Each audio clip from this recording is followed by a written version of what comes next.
I want to welcome everybody.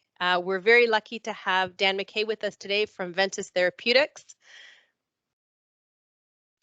Just going to remind everybody that we are recording the session. Please keep your cameras on. If you're interested, please feel free to interrupt if you have any questions. And I'm going to turn it over to Dan McKay. Thank you very much, Camilla. That was very gracious of you. I'm going to start off with a very, very bad joke. This is a very old joke that scientists have been hearing for literally decades, and it's spherical horses in a vacuum. And you can read it on the screen. The reason that this joke has stuck around for so long is because it's fundamentally true. Basically, when scientists are looking at really complex problems, we try to reduce it down to the simplest possible case where we can still capture the phenomenon that we're trying to look at. And so in the area of infectious diseases, as you can well imagine, there are so many mitigating factors. What kind of pathogen we're dealing with, and the protein coats, and the stabilities, and the thermal effects, and mode of transmission. I mean, you can get really bogged down. And so we're going to make a spherical horses in a vacuum model, okay? And this is called the SI model. And what we're going to do is we're going to represent people who can possibly become infected as the cyan spheres, literally a sphere. And people who are infected, we're going to represent as a yellow sphere, okay? And we're going to drop them into a grid. And then what we're going to do is we're going to let them move around. Now, the math that you see on the screen here is as complex as the math gets for this entire presentation. There's nothing more than this. And so what we're going to do here is each one of these points has an X coordinate along here and a Y coordinate along here. And so at any given point in time, they're going to be sitting in some grid position. And then at some time later, I'm going to add a little change to the X and a little change to the Y, and they're going to move. And each one of these is going to move around according to this very, very simple equation. I'm just going to keep adding to it, okay? Now, if I get to the edge, all I'm going to do is say that instead of going out of the edge, I'm going to put it back here, and I'm going to reverse the direction of whichever one of these vectors brought it into that context. So if this one is moving up and down, it's just going to move back and forth. If it was moving on an angle, then it's going to reflect and bounce around, okay? And so all that's going to happen is these spheres are just going to bounce around following this really simple equation. The initial conditions are all randomized. And then what I'm going to do is at every point, I'm going to test and see if an infected person is close to a non-infected person. And if they're close enough, then the infection is going to jump and they're both going to become infected. So they're going to move around. If they get close, the non-infected person can be infected. Okay, that's really the entire gist of the models that you're about to see. And all we're going to do is just apply that simple math over and over again for lots of particles. Okay, so here we're starting off. We have a bunch of people who are susceptible. Those are the cyan spheres. And we have a few people who are actually currently infected. And we're just going to let this model run. And as you watch, if you look real closely, there's a whole bunch of cyan balls that are turning into yellow ones. And so that means the infection is spreading. And over time, you can see that the yellow ones are really starting to take over. And it's not too much longer before basically everyone is infected. Okay? It's a very, very simple model. And what we can do with this is, we can actually plot this in time. Okay. And so this is the infected people. And over time, they go up, and the susceptible people go down, and these are step blocked, right? So this is a really simple, silly almost model of infection, but we can do something with this model, which is kind of cool. And we can actually introduce controls. We can say, we're going to introduce social distancing. And what that means is that the infected person has a much harder time infecting people close to them. And we're going to put a radius on that. Okay, just like in real world, we have a 2-meter radius and you don't get within 2 meters. We're going to do that here, and we're going to see how that affects the spread. So all we've done is we've applied social distancing controls. Okay, and what you can see here is that it takes longer for people to become infected. Okay, they still become infected. There's not much that we can do about that, but it takes longer. Okay, and it's simply because not all of these close passes actually result in infection. They actually have to get super close before they become infected. If we go to the next one, here we go. What we've done here is we've halved the infection rate again. So this is a quarter of the infection rate that we saw from the uncontrolled set. And now this makes a big difference because as you can see in this graph, the curve has been completely flattened out. And you've heard a bunch of doctors with the current pandemic talking about flattening the curve. Well, that's exactly what we're showing here. We've been able to show that we have flattened the curve simply by applying this in this really crude, simple model. By applying social distancing, we've been able to show that we can flatten this curve right out. Okay.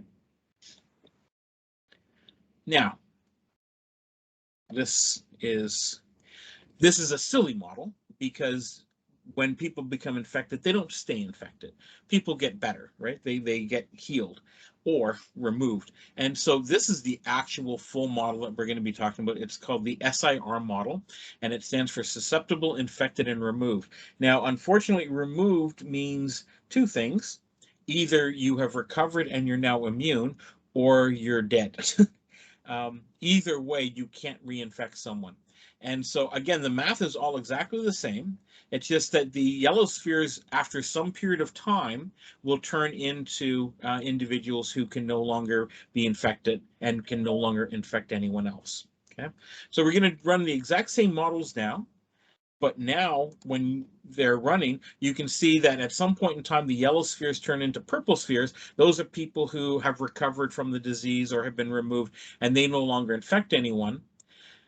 And if there's no controls applied, the infected rate goes way up and then starts to come down. And this is exactly what we've seen in the pandemic that we have currently in the different waves. The people become infected and then it falls off. And then you end up with a bunch of people who have been infected and can't infect anyone else. Okay. If we apply social controls, I want you to keep an eye on this graph, especially where this peak is, which is around half of the population at time is 600. If we apply social controls, we flatten that curve right out. Okay. So all we've done here is we've cut the radius of infection in half, so they have to get that much closer.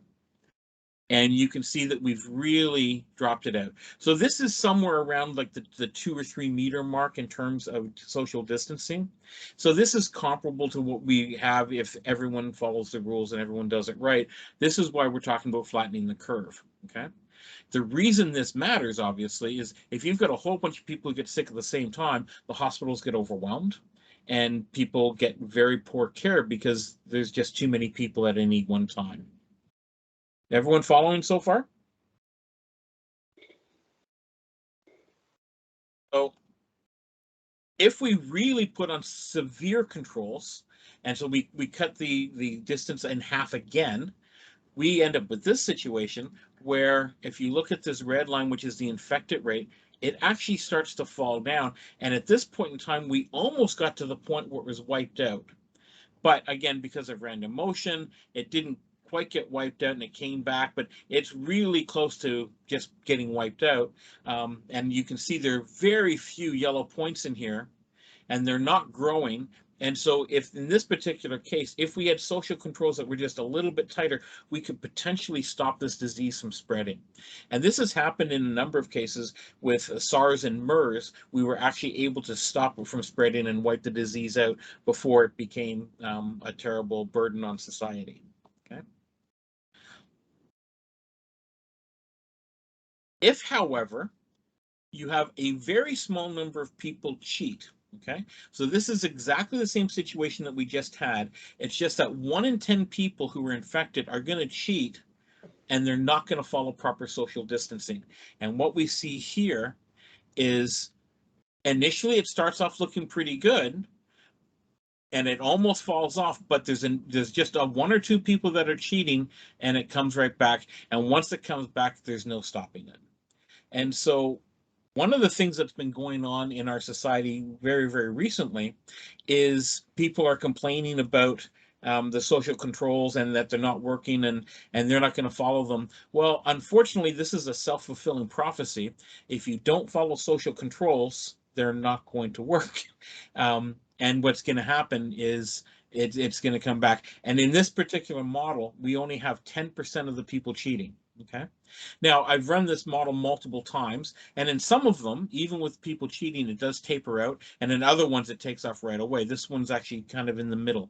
The point of all of this is that these models are very simple, and they're actually reflecting what we actually see in the real world. You guys have seen this in the news and all the reports. So. Now, this is an interesting situation. This is exactly the same as the previous case, okay? Very, very strict social distancing in place. No one is cheating in this particular case, but the very, very high population density, okay? And the problem here is that with very high population density, even with social distancing in place, you're going to run into people over and over and over and over again. And even if you have a very small chance of getting the disease from any one person, if you run into enough of them, you're going to get it. And that's what this model shows very clearly, is that with social distancing in place, if the population goes too high, you're going to get a massive spike in the disease. Okay, and in this particular case, basically everyone becomes infected well before the end of the simulation. I think there's 1 or 2 non-infected people out of this whole set. Why this matters is, in this particular case, if you have people who are social distancing and behaving, but they're all going to the mall, or they're all going to a bar, or they're all going to the grocery store, or they're all going to school, then the disease is going to spread, even if everyone follows the rules, because you're encountering too many people at one time. So this is a really, really simple model, but it tells us some really important things about how we have to change our behaviors to control the spread of any given disease. Now, if we do change the behavior so that we really have very strict social distancing, okay? So twice as strict as before. So we're talking about social distancing, so no one's getting within 3 or 4 meters of each other. You still have this progression and people still get sick, but the spike is flattened out and it doesn't go nearly as high. Okay? So this is using a terribly simple model. Any one of you can implement this, and you can play around with all kinds of different parameters to find out if the policies that people are putting in place make sense. And you can test them. This is a very easy thing to run through.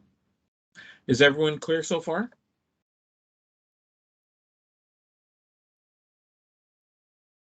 Okay, I'll take that as a yes. I'm not hearing any feedback, so I don't even know if I'm still online. Everybody's nodding. I forgot, Dan, that you said that you can't see us. Everybody's nodding and putting their hands up, so we're all good. Thank you. Okay. Thank you. Because I'm just looking at my screen right now, and yeah, it's a very bizarre position for me to be in. Anyhow, if we put in severe social distancing, where you basically have to be on top of another person for an extended period of time, what you can do in this particular case is you can actually flatten it out. But eventually, when you're dealing with such high populations, eventually it is going to catch up. Okay. And so as long as you have people come in contact with people, even with severe social distancing, these infectious diseases are going to spread. It's kind of horrific, but that's just the way that it is. So the only thing that we can do is either don't interact with people at all, or we can move ourselves into the remove category by getting ourselves vaccinated. And if you're vaccinated, then you can't get a disease because you've been vaccinated, or you can get the disease, but it's going to be much milder and your chances of spreading it are weaker. And you can actually create that model. In this particular case, you can actually put in conditionals on whether or not someone's vaccinated and just have it reduce their probability of spreading on the infections. So this is our simple spherical horse in a vacuum model. And it's pretty trivial in a lot of ways, but it really reflects what we've seen in the real world. Okay, and it's a really good way of modeling how to modify the spread of the disease and the peak, really, and the load that it's going to have on our medical system. Okay, one of the main take homes from this, though, is that if even a few people cheat, it undoes everything that everyone else is doing. If 1 in 10 people is not following the rules, then it's almost like no one is following the rules. And this is something that everyone has to be able to understand. And you guys can redo this work. You don't have to take my word for it. You can build these models and you can test it yourself. And I'd really love it if you did that. The other thing, and this is something that people really aren't talking much about, but when people get together in high densities, even with really severe social distancing, the disease is going to spread. So we simply cannot get together in high densities. If there's an infectious disease on the loose, we can't have people cheating and we can't get people together. We have to keep them separate. Now, you guys can take these models and go to town with them, okay? You can bring in all kinds of different factors. And I'm going to bring in a factor now, which you may not have thought about, and that is where we talk about climate change, okay? So climate change, it's not just about polar bears. It's not just about melting glaciers. It's not just about things warming up. It's about insects. And you can imagine that as the globe warms, insects that could only live in the tropics get to move north and they get to move south. And insects that had to live in very warm, wet places can move around now. Okay. And I'm sure that you're aware that insects can carry diseases. Mosquitoes are known, and here's just a list of diseases. Some of them you may have heard of, some of them you probably haven't. Dengue fever you might not have heard of, yellow fever, Japanese encephalitis. None of these are trivial diseases, okay? These aren't, oh, wow, I feel bad for a couple of days. A lot of these viruses will kill you, okay? Yellow fever will kill you. Chinka virus will kill you. Japanese encephalitis will kill you. Okay. For the biting midges and flies, they spread sleeping sickness, which you may have heard of, and that comes from a tsetse fly, which is a biting fly. There's and sleeping sickness will actually just end your life. It takes a long time, but it will do it. Bed bugs spread something called Chagas disease. Chagas disease is kind of similar to malaria in that it's a chronic condition. It completely removes the quality of your life, and it takes a very long time to kill you. But you have bouts of it some people have bouts of it every 6 months to every couple of years, and it will eventually kill you, but it destroys the quality of your life in the process. There's a bunch of diseases that are spread by lice and fleas. Bubonic plague is one. There's typhus, which is another one. Trench fever. None of these are nice diseases. Some of these we have some treatments for. Bubonic plague, which is actually a bacteria, we actually have some antibiotics for. Most of these diseases on this list we do not have treatments for. Tick spread Lyme disease, which you've probably heard about, but they also spread hemorrhagic fever, which is just an awful way to die. Q fever, which is also known as bone break fever because it literally feels like your bones are breaking. These are horrible, horrible diseases, and they kill people. Okay, these are not like what we're going through with COVID-19. COVID-19 kills about 1 to 2% of the people that it infects. A lot of the diseases on this list kill 60, 70, 80% of the people that they infect. Okay, these are no joke. Now, one thing that we have going for us is a lot of the insects that spread these diseases are confined to very small regions, and regions where people have because of chronic exposure, they have developed some resistance to. They still absolutely destroy literally millions of lives every year. And we in the Western world turn a blind eye to it. As horrible as that sounds, that is actually the case for a lot of these diseases, because the people who suffer from them don't have any money. There's no research being done to alleviate a lot of these diseases. Okay. What's happening though with climate change is a lot of these insects can move north. You've probably heard of West Nile virus, which is now moving up into the upstate New York, because the mosquito that carries it can actually survive the winters now. It's not being killed because our winters are no longer cold enough. Zika virus, which you heard about in Brazil, that relies on a mosquito that cannot handle below freezing temperatures. Well, there's a lot of places now that used to get below freezing temperatures, they're not. And so that insect can move, that mosquito can move north, right? And it's only going to get worse. And it's going to get worse a lot faster than we're ready to deal with. Okay. So we're going to modify our model, and we're going to include a region where the insect vector is there and it can carry disease. And we're going to see what that does to how the disease spreads. Okay. So we're going to have this very small region. This is where the insect is endemic, and any person that enters that region is going to become infected.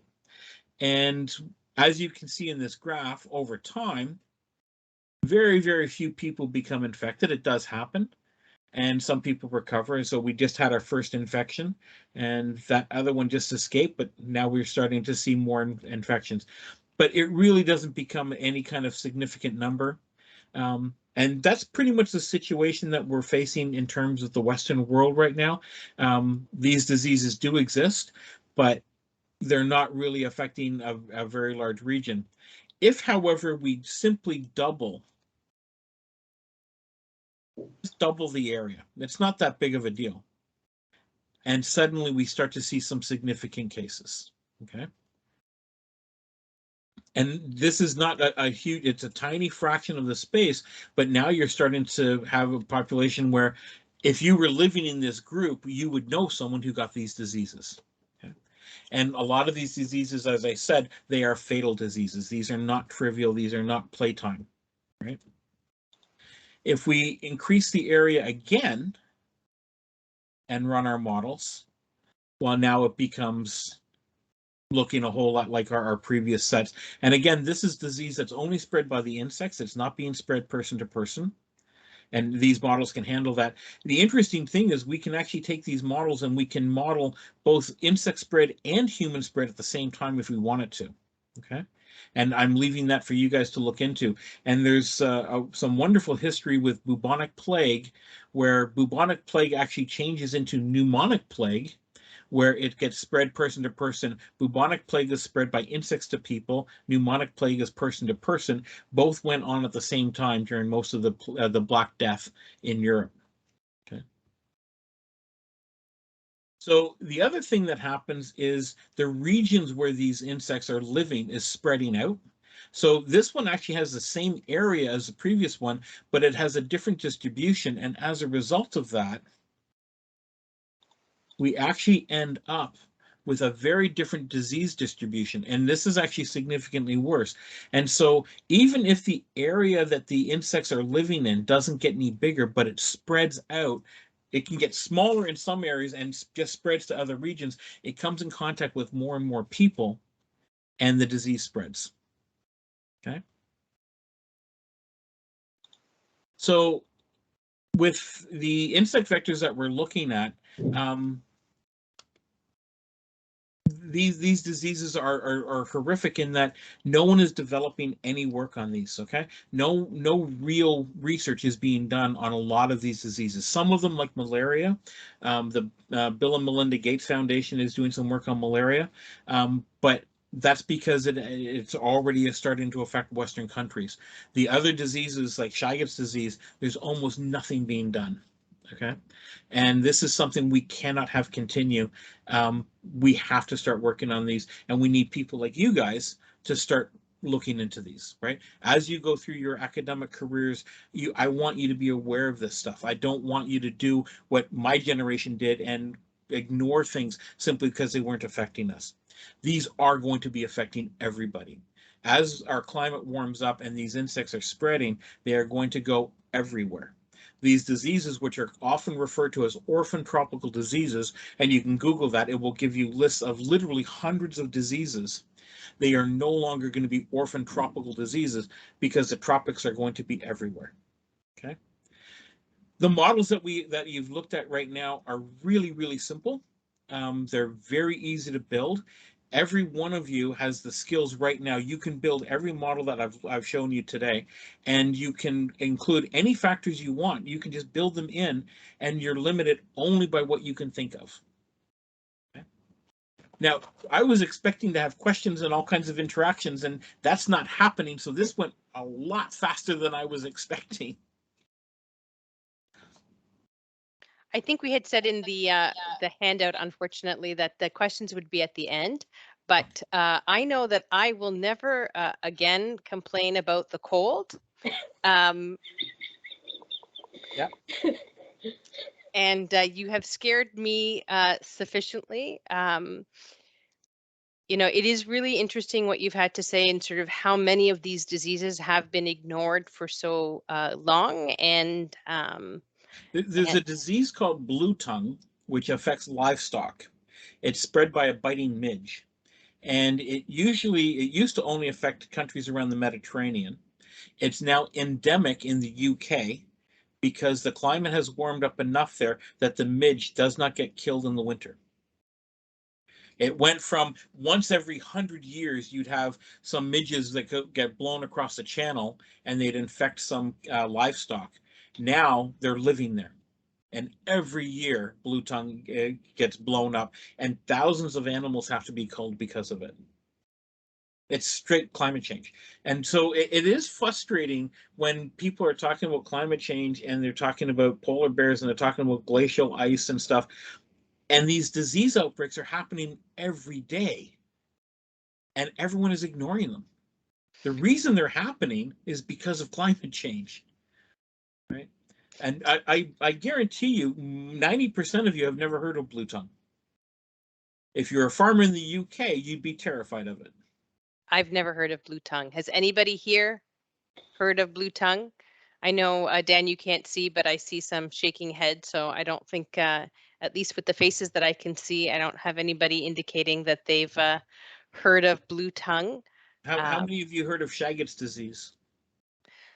So I've heard of that one. I have a few people who are saying that they've heard of that one. I know someone who's trying to work on Chagas disease, but it's not When I was so at easy. Novartis, I tried to work on Chagas disease because I have a way of I had a methodology that I wanted to apply to a particular protein, and I had some pretty interesting results, and the company said no. Yeah, so that's exactly what I've heard in other situations. I won't name any companies, and you know, quite honestly, like all companies, a lot of things are done based on, does it make business sense? But we're going to have to find a way to sort of tackle some of these problems, even though they don't necessarily make business sense, or before they make business sense, because at some point they may, when you know everything is sort of moved up the way that you've mentioned. And then there will be a lot of North Americans and a lot of people in the Western world, but I'd like to sort of see answers before then. Yeah, it's going to be a little too late. Yeah. Because once these, and we can see just from these very simple models that we've just looked at, once the disease starts to spread through the population and people recognize it, it's too late. Right? By the time you get to develop something, it's already endemic. And with the SARS-CoV-2, by the time we had the vaccine, it was already too late. And that was extraordinary. The speed at which that was prepared was unlike anything ever seen before. Yeah. So, and I do have a comment on that. So I know the people from Moderna who developed that drug. I used to work in Tech Square, which is where they're located. So I used to have lunch with them all the time. And it was interesting because before all of this happened, they were working on vaccines for everything. Okay? What they had was this really cool technology of being able to package up mRNA so that your body would produce a protein and trigger an immune response, and they could give you any protein they wanted because the mRNA and the packaging didn't care. And so they could give you a vaccine for any protein, any disease that they could express a protein for. And so they basically had this universal vaccine, and all you had to do was change the letters inside of it. And that's the reason why that company existed. That's why people gave them funding.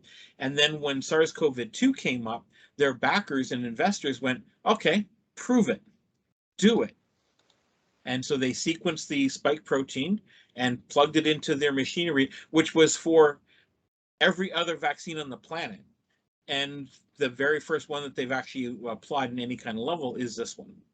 But the technology they've been working on for decades. And so it really pisses me off when people say this was done overnight and it was a miracle and all that. No, we had a lot of people who had spent the last 20, 30 years of their lives working on this. This was just the first case. But Moderna will be able to turn around and come up with vaccines literally in 6 to 12 months for any protein that they want. If they can get the sequence, they can express it. And it's no longer reliant on whether or not it can be expressed in chicken eggs or if it can be grown in culture, because their technology is independent of all of that. It's absolutely groundbreaking technology.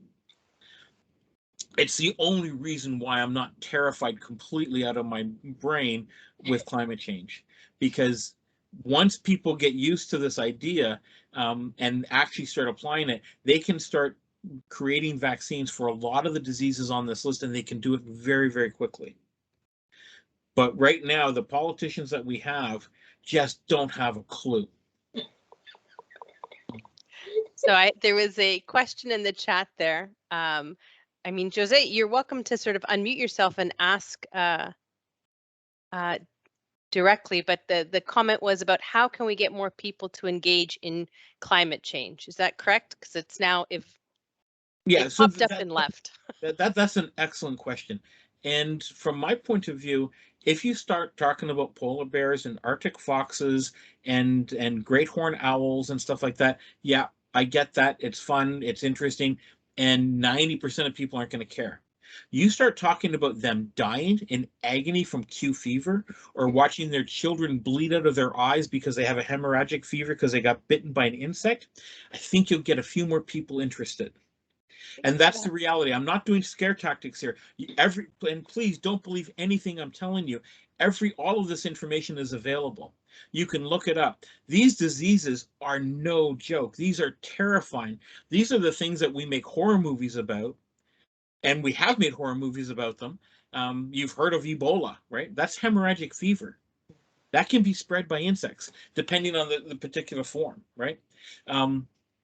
And so if you actually look some of this stuff up, it's absolutely horrific. And if people understood this more and realized that it's their children and their parents and their lives that are on the line for some of these just absolutely horrific deaths, I think people might give a shit.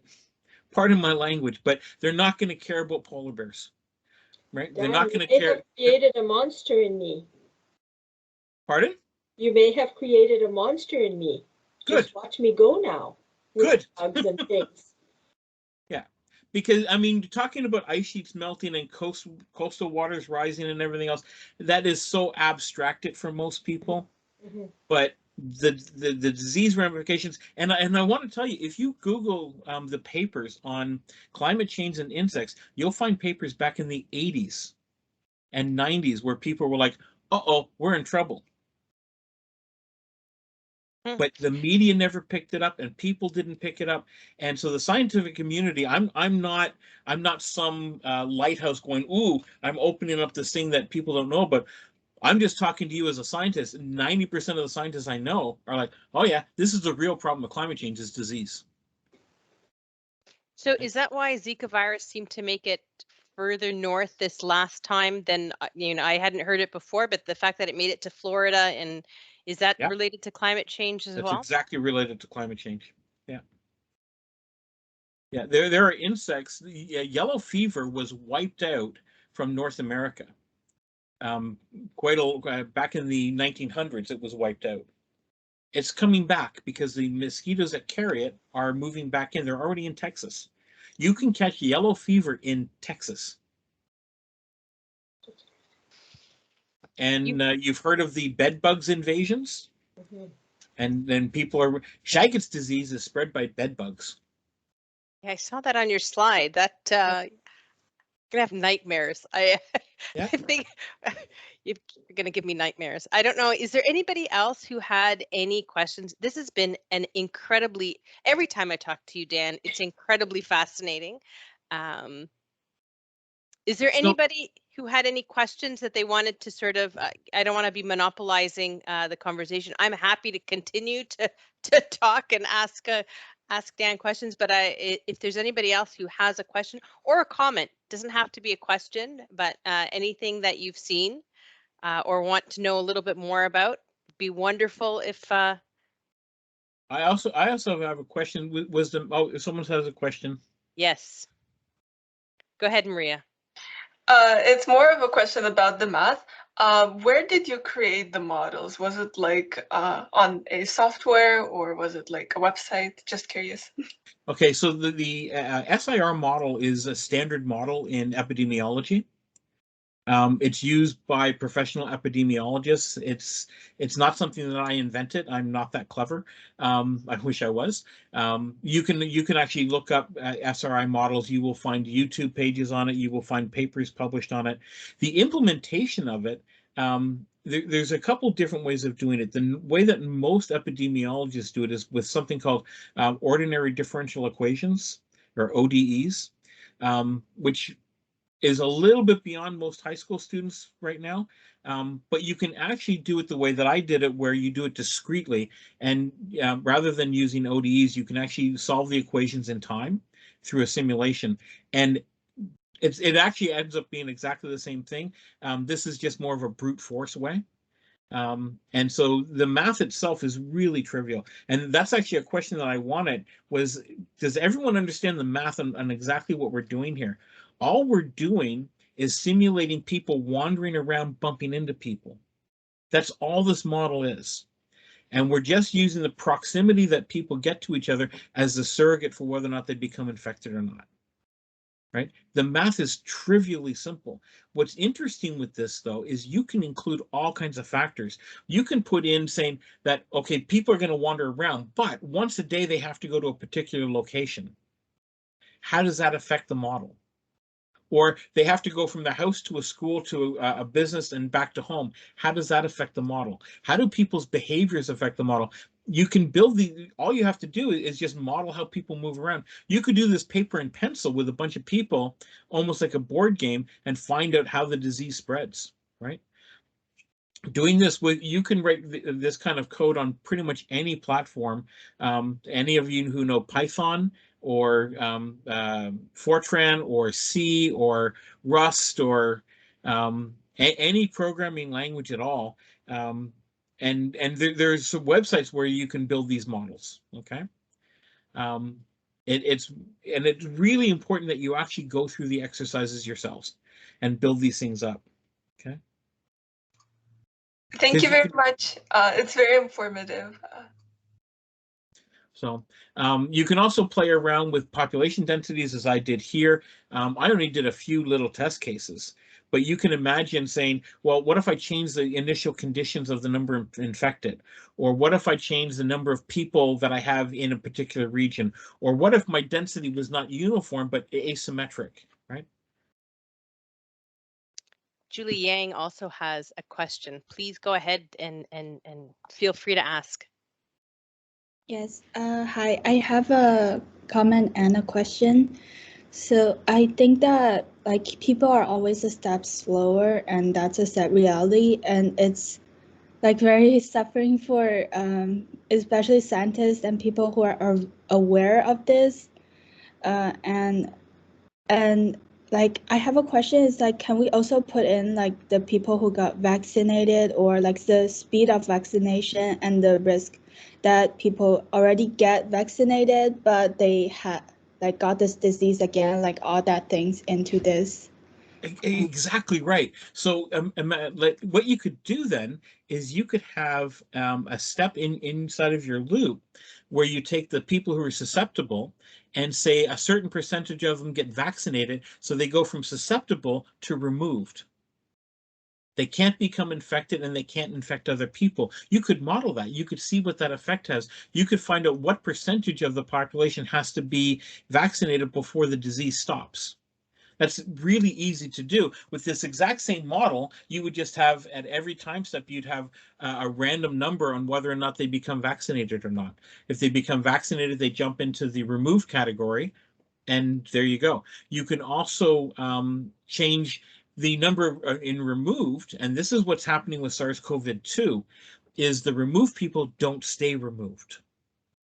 After about 6 months to a year, they go back into the susceptible pool. And I unfortunately know a colleague of mine, he actually works in my group, he's now been infected with SARS-CoV-2 twice. He and his wife have had it twice. They got it in New York back in March of 2020, and then they had it 6 months ago again. And two different variants of it, but in both cases, they were horribly ill, and he was literally hours away from having to be ventilated. Even the second time. Even the second time. It was the second time that he almost got ventilated. So, yeah, it's the other thing. You can actually inside of the model where we have the remove, right? In the model we have just this remove category. We can actually break that up and say, well, let's look at different ages. Let's look at different secondary conditions. What about people who are obese? What about people who have asthma? What about people who are smokers? What about people who have diabetes? What about people who have other comorbidities, other problems? How does that affect things? And when you do that, what you find is the people who do the cheating, the people who don't follow social distances, they put those people at a disproportionate risk. And so it's as a scientist, I get extremely frustrated when I see people who are saying, this is about my freedom, this is about my whatever. They're not gambling with their lives, they're gambling with other people's lives. That's a really, really callous thing to do.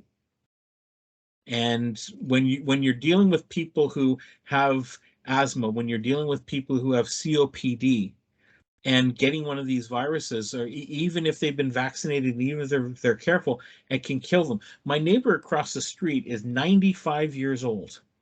She is an incredible woman who's been through hell and back.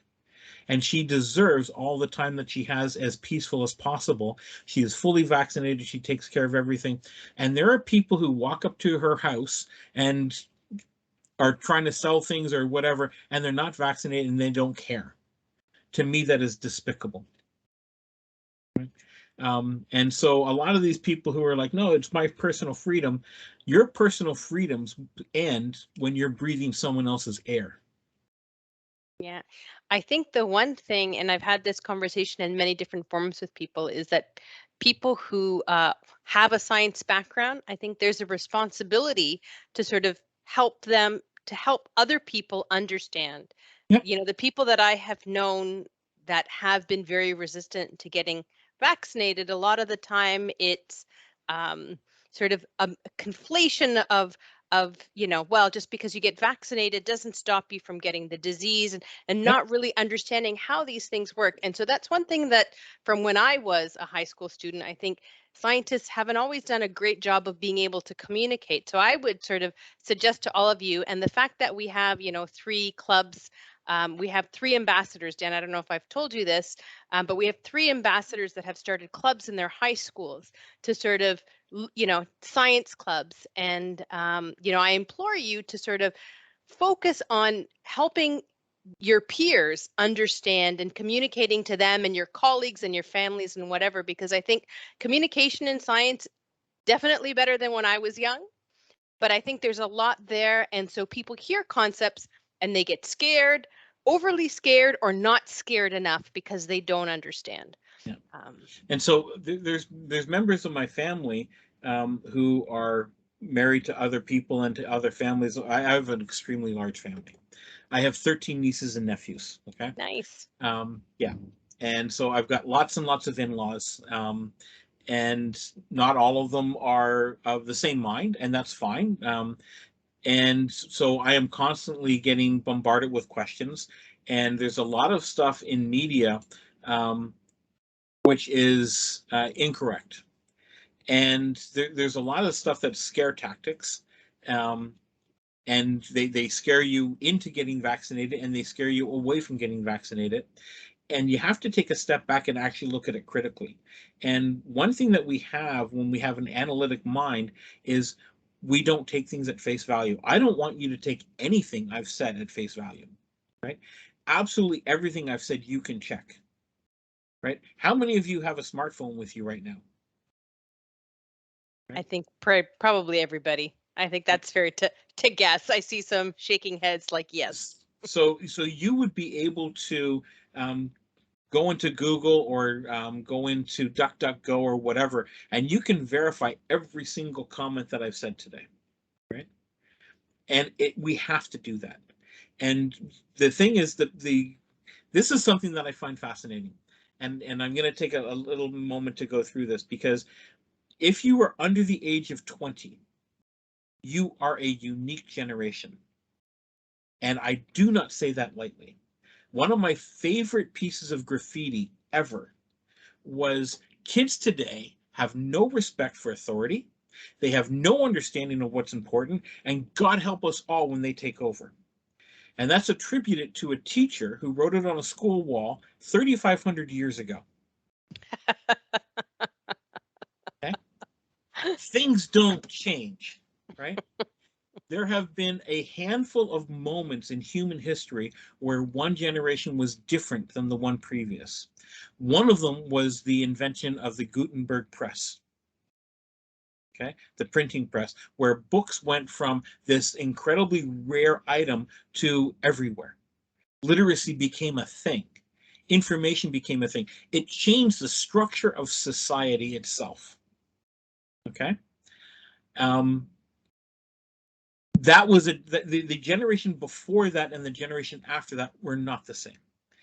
At the turn of the century, the turn of the 19th century, we introduced telephone, telegraph, and radio basically within a decade of each other. The generation before that and the generation after that, not the same thing. Okay? We went from a global world that was weeks and weeks apart to a global world that was instantaneous, right? We shrunk the globe in one generation. Anyone who's under the age of 20 has grown up with the internet and Google in your back pockets. You guys aren't fooled by fake websites. You guys are not fooled by fake news. You look at a website and immediately, implicitly, you know whether it's full of crap or not. You look at a website and a GUI, and you intuitively know exactly how to navigate it. You've got someone who's in their 40s or 50s, in my age, going, do I press this button or that button? And you giggle at us because we're so slow and stupid. You are literally different than every generation that's come before you. And I am so glad that I am the last of this ignorant generation, because you guys are going to change the world in a way that I can't even imagine. Okay. And I know what's going to happen because you have the sum total of human knowledge in your back pocket. Right. That's just an unbelievable thing to have. If you had said that to someone in the 60s, they would have laughed their asses off. Right. That Star Trek didn't have that. Star Trek had little communicators and stuff like that, but they couldn't access everything going, oh, well, here's the answer right here. Right? Dr. Spock meant nothing. Right? You guys have that. Right? Use it. Please use it. When you have someone like me who's passionate and babbling on about stuff, don't believe anything we say. You can check it out. You can verify all of this, and as we go along, do it. Question everybody. Assume that everyone over the age of 25 is full of shit. Except your parents. Even your parents. I'm sorry to say, even your parents. Question everybody. Okay? Because too many parents are just wrong. I say that tongue in cheek, but yeah, Yeah. I do agree. It is very important to sort of be skeptical of everything and to sort of pay attention to what's going on around you and not just in your little sphere. So I think, you know, we've been really lucky, Dan. It's always such an entertaining time listening to you. Your presentation, I enjoyed it thoroughly, and I think others did as well. Very much so. So I if see anyone some wants thumbs the up. code for it, I will make that available. I can give that to anyone who wants it. So it's simple code. It's only a page long. Yeah, So. no, I see some shaking heads too. So yeah, if you could either provide that to me and then I can send it along, or we can find some way to do that. So Sure. it has been a pleasure. I can't thank you enough for taking the time here for presenting, and also the time that you put into the presentation. Very entertaining. I see some thank yous in the chat there. Anytime. We have just a minute or two left for any last comments or questions. As I said, I see a lot of thank yous, but I'll assume that we've got most of the questions and comments out, and it was fantastic, I see. So thank you, Dan, on behalf of YWIB and all of the participants here. And as I said before, the plan is I'm hoping to share this with a lot of people. I got a lot of regrets, unfortunately, today of people who had wanted to participate, and so I will be sharing this with them. So thank you, everybody. I'm going to wish you all a good night, and thank you again for spending some time with us. Thank you, If I can say thank you very much for everything you guys are doing, and I want to be clear about this. One of the reasons why I'm very passionate about what your group is doing is science has traditionally forced women out of it, and we cannot afford to waste half of our human brain trust. And so you guys really matter, and so that's why I'm extremely passionate about what you guys are doing. Please don't throw away half of our brain trust. I need you guys when I get old and feeble. So thank you very much. And on that note, I will wish you all a very wonderful evening and see you all soon. Thank you very much again, Dan.